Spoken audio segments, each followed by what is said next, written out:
Very famous in Africa. Yeah? Thank you. Thank you. Thank you. Miss, I have one question for the African presidents and one question for President Trump. As you can see, Mr. President Trump, all the African presidents are very happy with your efforts to bring peace in the Democratic Republic of the Congo. My question to you is, today you are making history by receiving 5 African presidents and showing the interest of the United States to collaborate and to work close with the African nations. African continent is watching, African youth is watching, and this new approach that your administration is taking to deal with African nations, not only based on help, but in doing business that everybody can win, is really much appreciated for all the Africans. My question is, are you planning, Mr. President, in the future to travel to Africa to see firsthand all those countries in Africa, all those potential that those countries have? And for the African leaders, my question is, as you can see, President Trump is working to bring peace not only in Africa but also in the world. Are you all considering to nominate President Trump for a Nobel Prize Peace?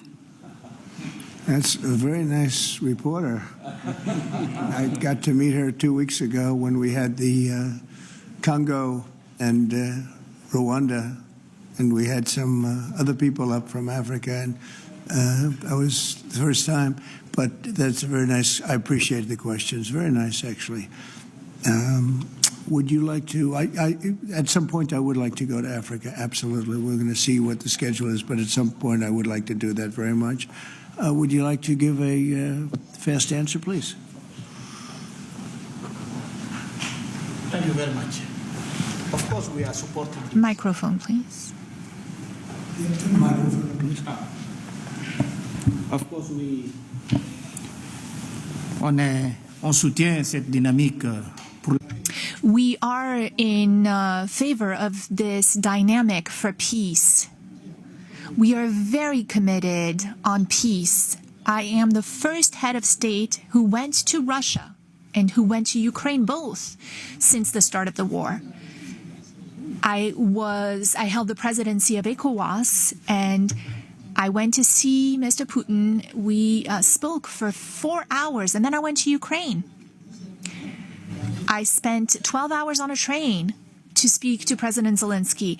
But now the weight of President Trump is something else altogether. We are with you. We are behind you to see what we can do to help bring peace back. No one wins when there's war.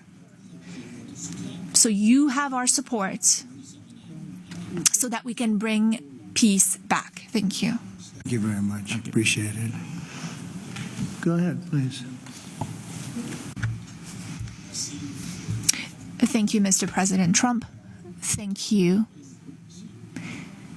for your questions. A Nobel Peace Prize, while I don't see any problem with it, I think that President Trump deserves it for all the efforts that he's worked on. And he brought peace back in the SIAC region. That is my region, the region where DRC and Rwanda signed a deal. And so he is now bringing peace back into a region where that was never possible. So I believe that he does deserve a Nobel Peace Prize. That is my opinion on this. Well, thank you very much. Very nice. Thank you. I didn't know I'd be treated this nicely. This is great. We could do this all day long. Thank you very much. Please, go ahead. Mr. President, I believe that we have to continue to support America in the strength to be able to bring about peace in the world. America is a melting point and also a country that we all look forward to. And I want to encourage you, because without peace, we cannot have a world to live in. And we stand with you on that. Right. Thank you. Well said. Please. Thank you, Mr. President, and thank you for your question. Very important question indeed. Forgive me for saying this, but unfortunately, I don't really understand, I don't know how things work when it comes to Nobel Prizes, but I can guarantee you that Mauritania would never be opposed to President Trump receiving a Nobel Peace Prize, because he's already working very hard in favor of peace throughout the world, with no distinction, no regard to what continent it's on, and he's working on areas where there are tensions everywhere, and he's committed towards peace, and our world needs more peace. Thank you. Very much. Thank you. Thank you very much. The jury will decide. It's not a matter of voting amongst our countries, but what is for sure is that the results and the work has been done in such a short amount of time show that you would be a good recipient. And I'm sure that the jury sees that, and the rest of the world sees it as well and understands it. When the time comes, I think everyone will see that it is a deserved prize. Congratulations on what you've done so far. If we took a poll, I think you would be very far ahead in those polls. It's very nice. All of you, thank you very much. I appreciate it. Peter? Thank you, President Trump. James Comey and John Brennan, now under criminal investigation related to the Trump-Russia probe. Do you want to see these two guys behind bars? Well, I know nothing about it other than what I read today, but I will tell you, I think they're very dishonest people. I think they're crooked as hell, and maybe they have to pay a price for that. I believe they are truly bad people and dishonest people, so whatever happens, happens. And now, a few weeks after the strikes that you ordered on the nuclear facilities in Iran, there is an Iranian official who says you, President Trump, have done something that he can no longer sunbathe in Mar-a-Lago. As you lie there with your stomach to the sun, a small drone might hit you in the navel. It's very simple. Do you think that's a real threat? And when is the last time you went sunbathing anyway? It's been a long time. It's been a long time. I don't know. Maybe I was around 7 or so. I'm not too big into it. Yeah, I guess it's a threat. I'm not sure it's a threat, actually, but perhaps it is. And on one other subject, two Democratic senators now, Cory Booker and Alex Padilla, have a new bill out. They want to require CBP and ICE officers to have legible IDs, and they don't want CBP or ICE officers covering their faces. Would you ever sign that? Well, they wouldn't be saying that if they didn't hate our country, and they obviously do. I'm surprised that they would do it, knowing a little bit about them. I don't know them well, but these officers are doing a tremendous job. They're great patriots. If you expose them because of statements like have been made by Democrats and others on the left, usually, mostly, I think probably exclusively, you put them in great danger, tremendous danger. And it's sort of funny when people picket in front of Columbia, in front of Harvard, and they have masks on, more than masks. I mean, you can't see anything. Nobody complains about that. But when a patriot who works for ICE or Border Patrol puts a mask on so that they won't recognize him and his family, so they can lead a little bit of a normal life after having worked so hard and so dangerously, there's a problem with that. So they have this is the problem with the Democrats. They have a lot of bad things going on in their heads. They've really become they've lost their confidence, number one, and they've become somewhat deranged. I want to do whatever's necessary to protect our great law enforcement people, and they are right at the top of the list. And your agriculture department also announced this week that they are going to start limiting Chinese ownership of American farmland. Why do you think that the Chinese have been buying up all this farmland in our country so close to military installations? Well, I don't want to get into that. I have a very good relationship with President Xi. We're going to see, and I'm going to, they're going to be making a recommendation to me, but we have a very good relationship. As you know, they're paying a lot of tariffs to the United States now, and so I'm not going to get into that right now. Yeah, please. Yesterday, the Wall Street Journal reported that the White House was weighing whether to send another Patriot air defense system to Ukraine. Can you confirm that reporting? They would like it. They've asked for it. They're very rare indeed, because a lot of systems have been sent to Ukraine. But they would like to. I know they made the request. We're going to have to take a look at it. It's very expensive system. It's a shame that we have to spend so much money on a war that would have never happened if I were president. That's a terrible, terrible war over there, and it's really a shame. It's very sad. When you talk about a system like that, highly sophisticated, tremendous amount of money, and they're doing it because they want to prevent death. They're getting hit hard, very hard. So we're looking at it. Also on Russia. Yesterday, sir, as well, Ukraine was hit by over 700 drones sent by Russia last night. What's your response to that attack? Well, I've been sort of letting people know I'm not happy about what's going on. It's a war that should have never happened. It should not happen now. They're losing. Now it's up. I've been saying 5,000. Now it's up to 7,000. Think of it, 7,000 people a week on both sides. 7,000 people, young, mostly military people, young souls are dead and dying, and it should be stopped. It should be stopped.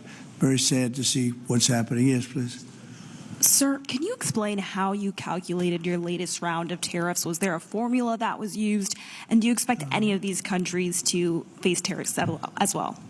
The formula was a formula based on common sense, based on deficits, based on how we've been treated over the years, and based on raw numbers. And we're going to have a couple of more coming out today. Brazil, as an example, has been not good to us, not good at all. We're going to be releasing a Brazil number, I think, later on this afternoon or tomorrow morning. But they're based on very substantial facts and also past history. You look at the past history. We never had anybody in the White House that understood the numbers or were into it like I have. We've taken in hundreds of billions of dollars in tariffs, hundreds of billions, and we haven't even started yet. And it's going to be a great thing for our country. I think it's going to be a fair thing for the world. And we really haven't had too many complaints because I'm keeping them at a very low number, very conservative, as you would say, number. And we haven't had, I'm sure they will be complaining at certain points, but we haven't had complaints. We've been treated very unfairly by both friend and foe. And friend has treated us very badly. It's not even believable that for so many years, I was using tariffs in my first administration. We had the most successful financially administration that there's ever been. This is going to be much better. But we got cut short with the COVID because I didn't think it was appropriate when, Italy, Spain, you saw the horror show that a lot of the countries went through. So I cut it a little bit short. But we took in hundreds of billions of dollars, and we had the most successful term ever from a president financially. But this is going to be much more successful. Yes, please. Do you expect any of the countries here to face tariffs as well? I haven't thought of it, but I don't know. Let's see, I like him, and him. No, I don't think so. Not too much. He's very good. He's a friend of mine now. Yes, Thank you for taking our questions, Mr. President. Okay. You talked about the amount of external revenue the country has brought in thanks to your tariffs. Can you talk about how these hundreds of billions of dollars that are getting brought in will help grow the country, and what do you hope to put it towards? Well, bigger than the tariffs, actually, are the fact that when you charge the tariffs at a certain point, they say, well, we can't pay those tariffs. It doesn't make economic sense. These are wealthy countries, and they or their companies will come into our country and build, and that's what's actually happening. If you had a very low tariff, there'd be no incentive to do that. If you have no tariff, like we used to have, which is so stupid, it's not even believable, but then obviously they make their product, the product in their country, They have the jobs, they have the income, they have the taxes, they have everything, and they just send it into us, and it's jobs that we wouldn't get. Now the wheel is turned, and what we're doing is more important, we're taking in hundreds of billions of dollars, money that we've never seen before.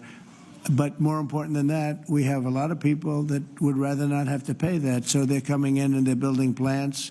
AI, we're leading everybody, including China, by a lot with AI. They're building their own plant. You heard me say yesterday, they're building their own electric generating plants to go along with the factories or plants that they're building. If they want to do that, we're getting them fast approvals, very fast turnarounds. They're using mostly natural gas to start off, but they're using coal. They have the right to use coal. They have the right to use nuclear. Nuclear has come a long way in the last 5 years. So we're getting them very fast approvals. We have factories and plants building at a level that we've never had in this country before. Yeah. And secondly, a study from the Council of Economic Advisors. You put it on Truth Social yesterday. It showed that your assessment that tariffs would slow inflation was accurate, and that the prices of imported goods since February has fallen. That your assessment was right, the critics were wrong. Why do so-called experts continually misread your economic policies, sir? Well, it's not the experts. It's the fake news and a combination of that and the Democrats. I saw an ad on television today on Fox, and it was some ad about, Trump has raised costs. It's the opposite. I actually put out a statement. I brought down costs. I brought down the cost of groceries. I brought down the cost of tremendously groceries.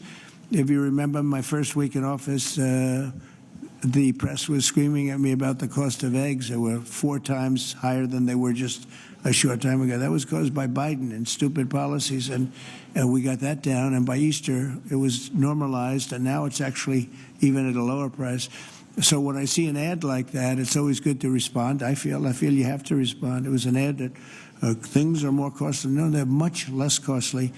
Yesterday, $1.99 a gallon. There's 3 states. We're selling gasoline at $1.99. You haven't seen that for a long time. And I brought costs way down, just about every cost. I can't think of a cost that went up, but just about every cost. So what they do is they lie. They take ads. You'd almost think that the advertising station would stop it because they know it's wrong. It's such a lie. All you can do is say it's a lie and explain it. I guess I have the ability to explain it at conferences like this, so I like to take advantage of it and do it. But costs are substantially down under the Trump administration. And as you know, Biden had the highest inflation, I believe, in the history of our country. They say 48 years, but regardless, I think it was really the highest in the history of our country. And they were up to numbers that nobody ever saw before. And we have inflation now totally under control. We have a Fed chairman that, if he was doing his job properly, would lower interest rates. But we're bullying through even that. We're doing so well, it's not having that kind of an impact on us. But you want to see a rocket ship? We should have the lowest interest rates, because without us, there's nothing. And we have a strong country now, and we're taking in a lot of money. And other countries aren't even complaining. They got away with murder. They took advantage of a lot of very stupid people that sat in the seat, very stupid people, or people that didn't understand business or something was going on. But hard to believe that they got away with it for so many years. But now, and I'm treating them very fairly. Again, we have countries with tremendous deficits with us, where we have, where we essentially lose a lot of money. And we are changing that around very rapidly, and I think it's about time somebody did it. Sir, President? Yeah, please. Sir, yesterday you said that you were not sure who ordered the munitions halted to Ukraine. Have you since been able to figure that out? Well, I haven't thought about it, because we're looking at Ukraine right now and munitions, but I have not gone into it. What does it say that such a big decision could be made inside your government without you knowing? I would know. If a decision was made, I will know. I'll be the first to know. In fact, most likely I'd give the order, but I haven't done that yet. Yeah, please. Can I ask how your meeting with Netanyahu went over the last couple of days, and how realistic do you think a ceasefire is this week? Well, we're talking about Gaza for the most part. I think we have a chance this week or next week. Not definitely. There's nothing definite about war and Gaza and all of the other places that we all deal with so much. But there's a very good chance that we'll have a settlement, an agreement of some kind this week, and maybe next week if not. As well, sir. The African Growth and Opportunity Act, which has been central to many sub-Saharan countries having access to the U.S. market, that's due to expire in September. Are you hoping to extend that beyond it? Well, we'll take a look at that. Yes, please. Thank you. That's up to Congress to take a first crack at. We know that program's been in place for about 20 years, and at the end result of that, we see a lot of other countries operating in Africa. We still see a lot of tariff and non-tariff barriers in Africa. So I think any discussion about that act would also have to think about how we address those kinds of barriers. Yeah, Peter. President Trump, in Alvarado, Texas, a few days ago, 10 people wearing all black allegedly set off fireworks outside an ICE office to lure the officers out so they could ambush them, shoot at them. They had guns and vests and two-way radios. Do you think that this was an isolated incident, or do you think there's a national threat of a left-wing militia that is targeting ICE and CBP? Well, I think you have some very stupid people in the left who have some money that are making it available to these people, because you look at the guns they had, they were brand new. You look at even the clothing they were wearing, it looked like it just came out of some military shop. So you have some very stupid people that if anything ever happened, they'd be the first to go. They don't understand that. They'd be the first to go. They'd be the first ones hit. But there is money being put behind people. When you look at the weapons they have, the newness of the weapons, rifles that just came out and they have the latest model. So there's something going on, and we'll get to the bottom of it. And what do you think the penalty should be for these people who are, if they are found guilty, for people who shoot at ICE officers? Very, very stiff. Very stiff. A long time in jail, a long time. And one got hit yesterday in the neck, and he fortunately is going to be okay, but he got hit yesterday in the neck. No good. And what would you think if I read you a quote from a lawmaker who says about ICE, to abolish it, to treat them as criminals or anything that is inappropriate and outrageous? And I told you that that was Democrat John Fetterman. Well, it's, by the way, I assume when you read that, because you paused in the middle, you're going to have to read that again without the pause. Could you read that again, please? To abolish it, to treat them as criminals or anything that's inappropriate and outrageous. So he's saying that to treat the people that did the shooting is... To treat ICE officers. Oh, okay, good. Because the way you read it, it really was the opposite. But that's okay. That's all right. I think that's what he meant. No, the new John Fetterman is exactly what you said. He's right. He's right, and we have to protect our police officers, and we will, and we have been. If you saw the stats released by the FBI the other day, the murder rate's way down, the lowest it's been in a long time, and that took place over the last 6 months. For the last 6 months, murder, it's a hell of a subject to have to talk about, but murder is way down at almost getting to be modern-day records. So that's despite the fact that we have a lot of people that came into the country that shouldn't be here. Mr. President? Yes, please. So two questions, one on tariffs, the other on the IRS. On tariffs, China is reportedly softening their impact on U.S. tariffs in Africa, announcing last month that they would halt charges on imports for nearly all of its African partners. Good. Does this move by China influence your thinking, your approach to tariffs on the continent? Well, we treat Africa great in many different ways, including with tariffs. But, parts of Africa charge us tremendous tariffs, as you know. And they're going to be dropping those tariffs. They've already informed me they're going to be dropping those tariffs. But we treat Africa far better than China or anybody else, anyplace else. Yeah. And on the IRS says that churches can now endorse political candidates. What's your reaction to this, and how do you expect this to influence some of the work that's afoot on the continent? There's a lot of American churches that are missionaries doing missionary work on the continent. Do you support that? I love the fact that churches can endorse a political candidate. I think so, because we have a lot of respect for the people that lead the church, for the pastors and the ministers and the rabbis and the all different leaders, all different religions, and people respect those people. And I think there's nothing wrong. You know, it was a very big penalty if that took place just a little while ago. They had a thing called the Johnson Act, and it was a very big penalty. I think it's great if a pastor, minister, priest, rabbi, and we could very much go into your religion, by the way, which is something that people are having great respect for throughout the world. If somebody of faith wants to endorse, I think it's something that I'd like to hear, and I can guarantee you the people that they're with every Saturday or Sunday or whenever it is they're with, they want to hear from these people. And it was a very severe penalty. Those people were not allowed to speak up. Now they're allowed to speak up. No, I think it's terrific. Mr. President, your administration took new actions against Harvard University today. Are you still optimistic about reaching a deal with the university? Oh, yeah, I think so. Harvard's been very bad, totally anti-Semitic. And, yeah, they'll absolutely reach a deal. Peter? I just got a text from our colleague, John Roberts. He says that we are now reporting the guy who was arrested in the Alvarado, Texas incident for tampering with the evidence was a green card recipient under the Biden administration and a prior DACA recipient.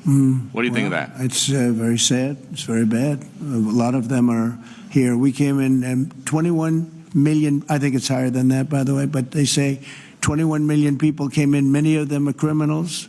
Many of them are murderers. 11,888 is what they say are murderers. And they came in through open border policies, no checking, no vetting, no nothing. And we have a lot of that. And despite that, we have crime down, which is pretty amazing.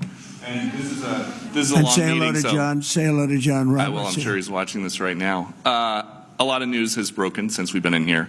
Axios says a secret White House meeting between Steve Witkoff, Ron Dermer, and a Qatari envoy on Tuesday led to significant progress in the negotiations over the Gaza hostage and ceasefire deal. What can you tell us about this It's secret very possible. meeting? I will tell you we're getting very close to a deal. I don't know if it's secret or not secret, but it doesn't matter to me. Secret's fine if it gets us to where we want to be. We want to have a ceasefire. We want to have peace. We want to get the hostages back. And I think we're close to doing it. Okay? Thank you all very much. Thank you very much.